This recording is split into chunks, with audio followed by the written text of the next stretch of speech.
नमस्कार दोस्तों, आप सभी का इस YouTube चैनल में बहुत बहुत स्वागत है।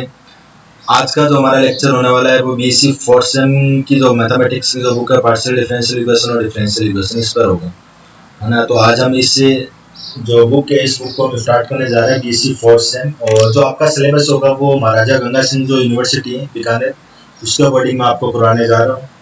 ठीक है, तो थोड़ा लेक्चर को ध्यान से देखना। देन अगर फिर भी आपको कोई दिक्कत आ रही है तो प्लीज मेरे को चैट बॉक्स में लिखकर बताना, ताकि जितना जल्दी हो सके उतना जल्दी मैं उसका सॉल्यूशन देने की आपको क्या करूँ, पूरी पूरी कोशिश करूँ।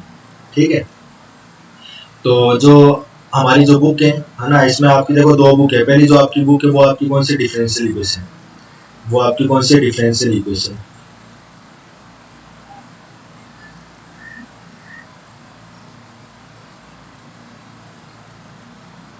जिसको मैं अवकल समीकरण बोलूंगा।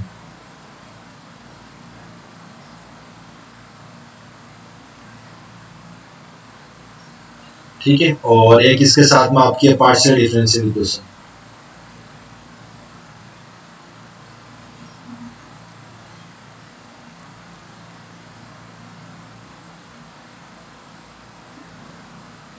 जिसको मैं बोलूंगा आंशिक अवकल समीकरण।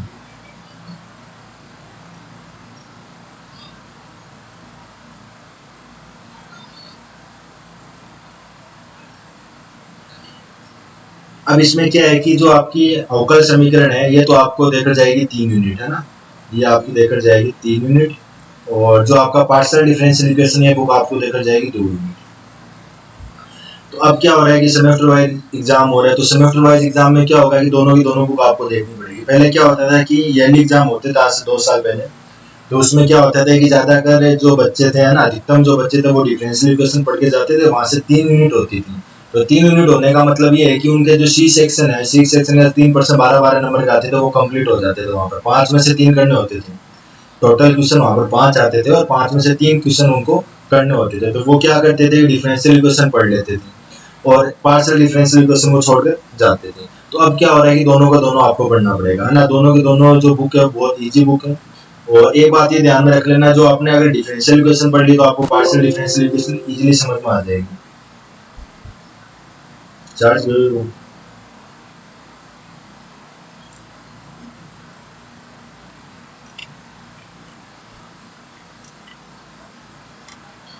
ठीक है, तो अगर आपने डिफरेंशियल इक्वेशन पढ़ ली तो पार्शियल डिफरेंशियल इक्वेशन समझ में आ जाएगी। तो थोड़ा ध्यान से देखना लेक्चर को। आज हम पढ़ने जा रहे हैं पार्शियल डिफरेंशियल इक्वेशन, है ना। आज का जो हमारा लेक्चर होने वाला है वो पार्शियल डिफरेंशियल इक्वेशन पर होगा।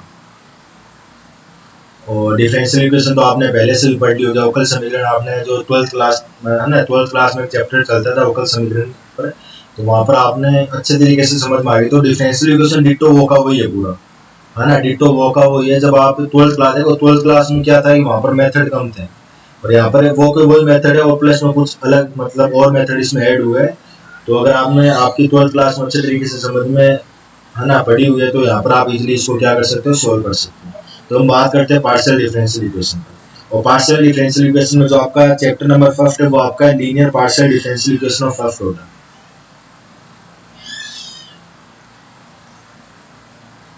लीनियर पार्शियल डिफरेंशियल इक्वेशन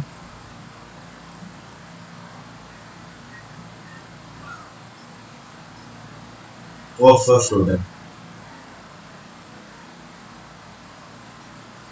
जिसको मैं क्या बोलूंगा, प्रथम कोटि के रैखिक अवकल समीकरण।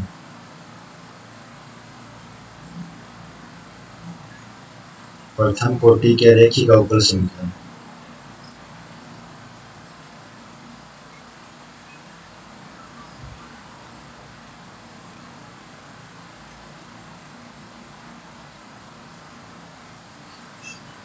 और थोड़ा जो राइटिंग का जो इशू होगा वो 1-2 दिन रहेगा, है ना। तो उसके बाद में थोड़ा मैं राइटिंग के साथ कनेक्ट हो जाऊँ, क्योंकि काफ़ी दिन हो गए वीडियोज़ वगैरह मैंने बनाए नहीं है। तो राइटिंग आपको थोड़ी कम समझ में आ सके, लेकिन जितना हो सका उतना मैं अपने अकॉर्डिंग अच्छे तरीके से लिखने की कोशिश कर रहा हूँ। फिर भी अगर दिक्कत हो तो भाई 1-2 दिन तो आपको सहना पड़ेगा। तो इसमें देखो सबसे पहले जो हमारा मेन टॉपिक है वो है पार्शियल डिफरेंशियल कोफिशिएंट,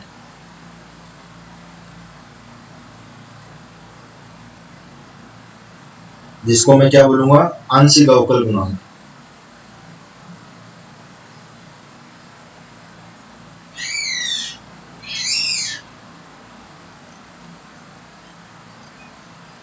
और इंग्लिश में हम इसको बोलते हैं पार्शियल डिफरेंशियल कोएफिशिएंट।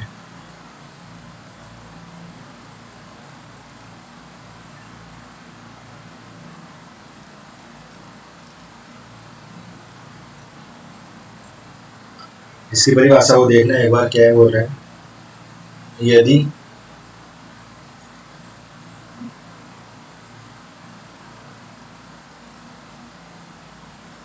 चर, एक तो आपका चर x वेरिएबल और तथा y, x और y दो आपके वेरिएबल, और जो z है वो इन x और y के दोनों का दोनों क्या है, फंक्शन है।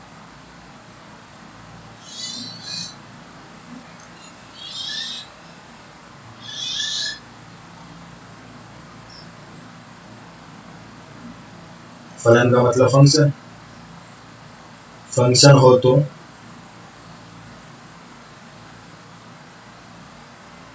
z के x तथा y के सापेक्ष जो डेरिवेटिव होगा, अवकलन होगा, विभिन्न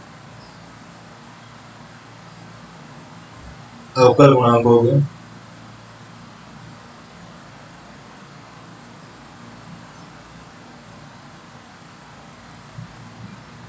आंशिक अवकल गुणांक कहते हैं।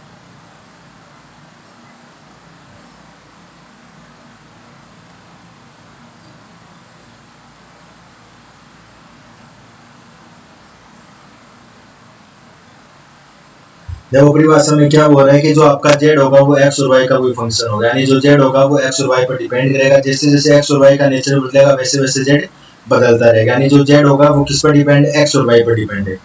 जो z होगा इसको मैं इस प्रकार से लिख सकता हूँ, जो z होगा वो x और y का फंक्शन होगा, f और यहाँ पर फंक्शन होगा और x और y दोनों के दोनों यहाँ पर क्या है, वेरिएबल है। ठीक है, और ये जो आपका z है, z का x और y के सापेक्ष तो अलग अलग है ना, जो आपका अलग अलग जो आपका डेरिवेटिव होगा उसको मैं क्या बोलूंगा, आंशिक अवकल गुणांक बोलूंगा। और इसको अगर मैं सैंपल के रूप में लिखूं तो उसको मैं क्या लिख दूंगा, देखो पार्शियल का मतलब क्या है, पार्शियल का जो सिंबल होगा वो डेल में आएगा, डेल अपॉन डेल एक्स। जो आपका x होगा है ना, इसके रिस्पेक्ट में x के रिस्पेक्ट में आपका डेरिवेटिव होगा, किसका कर रहे हो, वो आप y के रिस्पेक्ट में कर रहे हो, क्योंकि जो आपका z है वो आपका कोई फंक्शन है x और y का। तो इसको मैं किस प्रकार से लिख सकता हूँ, जो आपका z होगा वो किस पर डिपेंड कर रहा है, x पर भी डिपेंड कर रहा है, किस पर डिपेंड कर रहा है, y पर डिपेंड कर रहा है।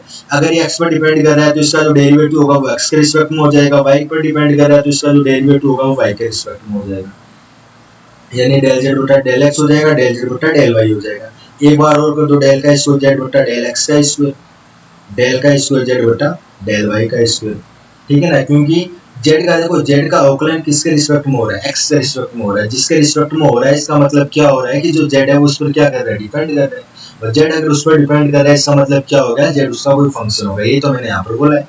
यदि z चर x तथा y, जो आपका x और y ये दो आपके वेरिएबल हैं, ठीक है, यदि चर x तथा y का कोई फंक्शन हो तो z का x तथा y के सापेक्ष विभिन्न अवकल का मतलब क्या, डेरिवेटिव, अवकल गुणांकों को आंशिक अवकल गुणांक कहते हैं। ठीक है, फॉर एग्जांपल के लिए डेल z बटा डेल x, डेल z बटा del y, del square z बटा डेल x स्क्वायर और डेल स्क्वायर z बटा डेल y का स्क्वायर।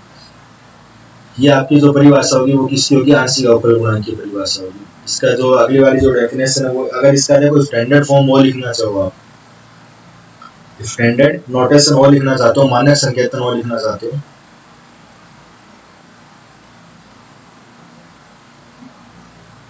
Standard notation. ठीक है, डेल z बटा जो डेल x होगा, यानी जो x होगा, x का सॉरी z होगा, z का x के रिस्पेक्ट में जो डेरिवेटिव होगा उसको मैं p बोलूंगा, z का y के रिस्पेक्ट में जो डेरिवेटिव होगा उसको मैं क्या बोलूंगा, q बोलूंगा। ठीक है, और अगर ये जो आपका डेल z बटा डेल x इसका आप डबल डेरिवेटिव करना चाहते हो, डबल डेरिवेटिव का मतलब क्या है कि जो आपका डेल अपॉन डेल x से आप x के रिस्पेक्ट में डेरिवेटिव कर रहे हो, किसका कर रहे हो, डेल z बटा डेल x का ही आप डेरिवेटिव कर रहे हो, किसके रिस्पेक्ट में, x के रिस्पेक्ट में। तो वो आपका क्या हो जाएगा, डेल का स्क्वायर z बटा डेल x स्क्वायर। एक तो आप इस प्रकार से लिख सकते हो, और जो डेल z बटा जो डेल x है वो आपका क्या है, p, डेल z बटा डेल x वो आपका p है, तो यहाँ पर आपका p हो जाएगा, तो ये हो जाएगा डेल p बटा डेल x, और डेल p बटा डेल x जो होगा वो आपका r हो जाएगा। ठीक है ना, यानी z का double derivative with respect to x ये आपका किसके बराबर होगा, r के बराबर होगा, और z का double derivative with respect to y ये आपका किसके बराबर हो जाएगा, t के बराबर हो जाएगा। एंड डेल का स्क्वायर z बटा डेल y का स्क्वायर ये आपका इसके बराबर हो जाएगा, टी के बराबर हो जाएगा, जिसको मैं क्या बोल सकता हूँ, डेल जेड बटा सॉरी डेल क्यू बटा डेल वाई, डेल क्यू बटा डेल वाई। और एक इसका जो नोटेशन हो और होगा वो कौन सा होगा कि अगर मैं जेड का एक्स और वाई के रिस्पेक्ट में डेरिवेटिव करता हूँ, है ना, जो जेड होगा, जेड का एक बार मैंने एक्स के रिस्पेक्ट में कर दिया, वाई के रिस्पेक्ट में करवा तो दो बार अवकलन हो रहा है, और दो बार अवकलन को मतलब है पावर दो आएगी, डेल स्क्वायर जेड बटा डेल एक्स डेल वाई, है ना। तो इसको मैं क्या लिख सकता हूँ, एस लिख सकता हूँ, और तरीके से लिखो तो आप क्या लिख सकते हो, डेल बटा डेल एक्स, और अंदर आपका कितना हो जाएगा, डेल जेड बटा डेल वाई। डेल जेड बटा डेल वाई आपका क्यू है, यानी आपका जो डेल क्यू बटा जो डेल एक्स होगा वो किसके बराबर होगा, एस के बराबर होगा। और इसको अगर वाई आप बाहर ले लो, एक्स को आप अंदर ले लो, वाई आप बाहर ले लो तो क्या हो जाएगा, डेल अपॉन डेल वाई, अंदर आपने ले लिया एक्स, तो डेल जेड बटा डेल एक्स, डेल जेड बटा डेल एक्स आपका क्या पी, तो ये आपका हो जाएगा डेल पी बटा डेल एक्स। देखो यहाँ पर मैंने क्या, सॉरी डेल पी बटा डेल वाई, डेल पी बटा डेल वाई, यहाँ पर वाई है। यहाँ पर मैंने क्या किया, जो अगर जब आप जेड का एक्स और वाई के रिस्पेक्ट में डेरिवेटिव कर रहे हो, डबल डेरिवेटिव, तो वो आपका एस के बराबर होगा। अब मैं यहाँ पर क्या कर रहा हूँ कि डेल अपॉन डेल एक्स को तो मैं बाहर लेकर चल रहा हूँ, और अंदर में क्या लेकर चल रहा हूँ, डेल जेड बटा डेल वाई, और डेल जेड बटा डेल वाई, है ना, जो आपका डेल जेड बटा डेल वाई वो आपका किसके बराबर है, क्यू के बराबर। तो ये आपका क्या हो जाएगा, ये तो आपका क्यू बच जाएगा, क्यू किस पर ऑपरेट होगा, डेल पर जाएगा, है ना, तो डेल क्यू बटा डेल एक्स। अच्छा, जो क्यू है, क्यू का एक्स के रिस्पेक्ट में डेरिवेटिव क्यू है, क्योंकि जो क्यू है वो किसके बराबर है, डेल जेड बटा डेल वाई के बराबर है, और जो जेड है वो किसका फंक्शन है, वाई का फंक्शन है। इसका मतलब क्या होगा, जो आपका क्यू होगा वो भी किसका फंक्शन होगा, वाई का फंक्शन होगा, है ना, क्यू जो होगा वो भी किसका फंक्शन होगा, वाई का फंक्शन होगा। तो इसका जो सॉरी जो क्यू होगा वो भी जेड का फंक्शन होगा, और जेड किसका फंक्शन है, खुद एक्स और वाई का, इसका मतलब इसका जो डेरिवेटिव होगा वो किसका होगा, एक्स के रिस्पेक्ट में होगा, तो डेल क्यू बटा डेल एक्स हो जाएगा। सिमिलरली इसी प्रकार ये आपका क्या हो जाएगा, del del upon del y, और कॉस टर्म आपका कितना हो जाएगा, डेल जेड बटा डेल एक्स, और डेल जेड बटा जो डेल एक्स होगा वो आपका पी के बराबर है, क्योंकि मैंने इस बार पी वाई को बाहर निकाला है, और यहाँ पर मैंने क्या किया था, एक्स को मैंने बाहर निकाला था। ठीक है, तो ये थोड़ा आप देखना ध्यान से। देखो यहाँ पर लिखा हुआ है मेरा कि जो आपका डेल डेल जेड बटा डेल एक्स होगा वो आपका पी के बराबर होगा, डेल जेड बटा डेल वाई आपका क्यू के बराबर होगा। हाँ जी, अब आपकी जो डेफिनेशन आ रही है वो आ रही है पार्शियल डिफरेंशियल इक्वेशन, है ना, जो आपकी पार्शियल डिफरेंशियल इक्वेशन है उसकी डेफिनेशन क्या है, उसकी जो स्टैंडर्ड जो आपकी डेफिनेशन है वो क्या है, definition of partial differential equation.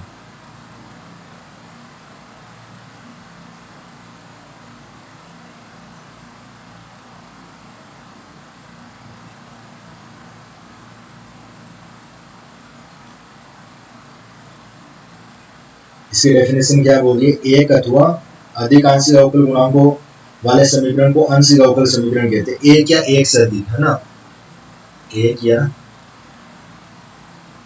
एक से अधिक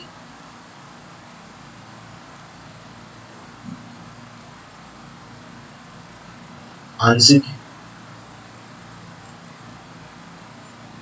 अवकल गुणांक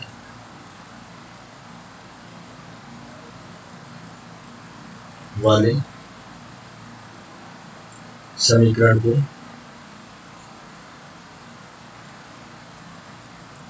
आंशिक अवकल समीकरण कहते हैं।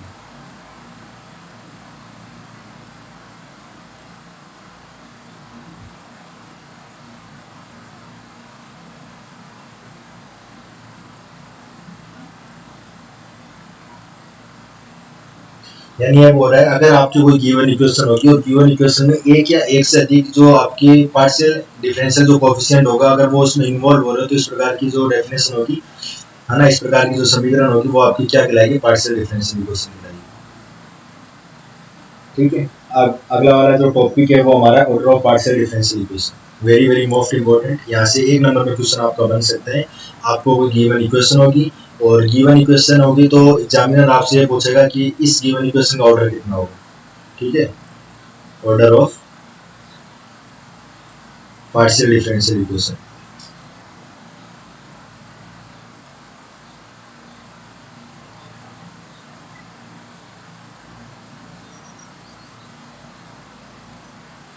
और हिंदी में अगर इसकी बात करें तो आंशिक अवकल समीकरण की कोटि।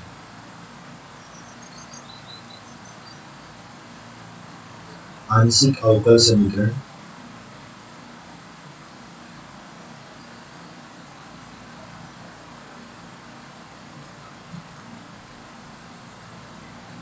ठीक है।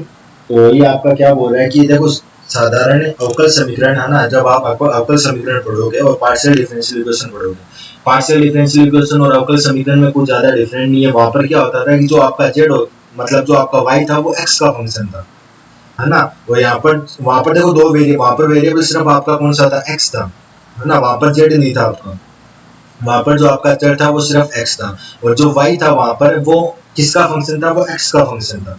वो जो वाई था वो किसका फंक्शन था, वो एक्स का फंक्शन था। यानी जो डिफरेंशियल इक्वेशन थी, डिफरेंशियल इक्वेशन में आपका जो वाई होता था वो एफ एक्स के बराबर होता था। और पार्शियल डिफरेंशियल इक्वेशन में क्या होता है कि एक्स और वाई दोनों के दोनों आपका वेरिएबल यहाँ पर होता है, जेड एक अलग से इंडिपेंडेंट वेरिएबल आ जाता है ना। तो ये आपका जो जेड होता है वो किसका फंक्शन होता है, एक्स और वाई का फंक्शन होता है। वहां पर सिर्फ वाई था, वाई आपका एक्स का फंक्शन था। क्या बोलती है कि अगर आपकी कोई गिवन है ना जो पार्शियल डिफरेंशियल इक्वेशन, तो आपको सिर्फ ये चेक करना है कि पार्शियल डिफरेंशियल इक्वेशन में जो अवकलज की जो मैक्सिमम जो पावर है ना, मैक्सिमम कितनी पावर, कितनी बार उसका डेरिवेटिव किया गया है, मैक्सिमम कितनी बार उसका डेरिवेटिव किया गया है। तो जितनी बार उसका डेरिवेटिव किया गया है वो उस, है ना, जो आपकी गिवन जो डिफरेंशियल इक्वेशन है वो उसका क्या कहलाएगा, पार्शियल डिफरेंशियल इक्वेशन जो आपकी गिवन है वो उसका क्या कहलाएगा।